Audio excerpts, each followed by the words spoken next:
My name is Margaret and I'm 68 years old. I never thought that something so simple, just helping someone carry a box, could become a turning point in my life. I've lived alone for the last 10 years, in a quiet little house tucked at the end of a tree-lined street. My days were mostly routine: tea in the morning, gardening in the afternoon, and the occasional phone call with my daughter, who lives several states away. Life felt fine. Not lonely exactly, but not full either. I had long accepted that my chapter of excitement and new beginnings was over. Or so I thought. It was a late Wednesday afternoon when I first saw him. No, not a love interest, nothing like that. Just a man struggling to unload a truck across the street. I had never seen him before, but the house he was parked in front of had a "for sale" sign up for months. He must have been moving in. I hesitated at the window for a moment, watching as he tried to juggle a large cardboard box and what looked like a lamp tucked under his arm. Without really thinking, I threw on my cardigan and walked over. "Would you like a hand with that?" I asked. He looked up, surprised but smiling.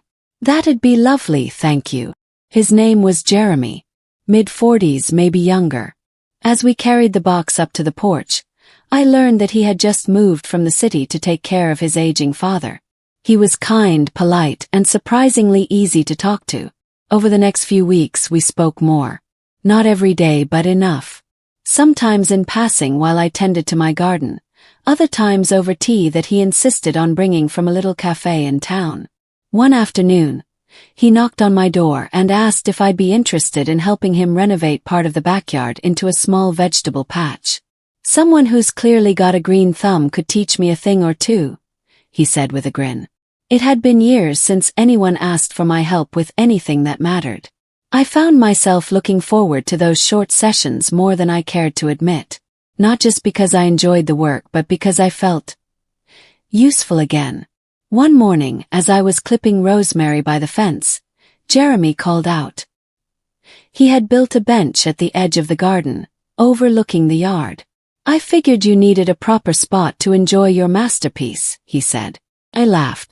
"Masterpiece is a strong word for tomatoes and basil." "Maybe," he said.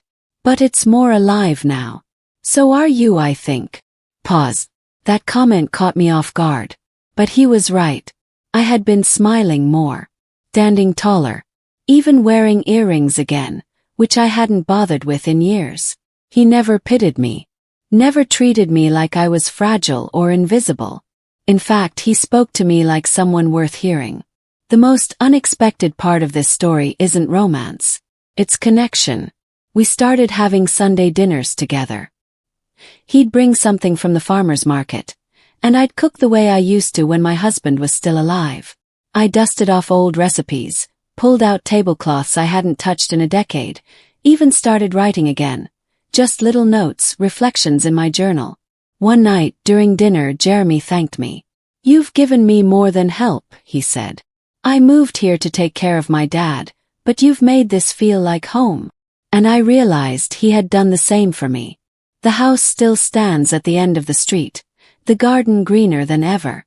Jeremy's father sometimes joins us on the porch for tea, and though our stories are different, we've all learned the same lesson. It's never too late to feel alive again. Not because of romance. Not because of a dramatic event. But because of kindness. Of showing up.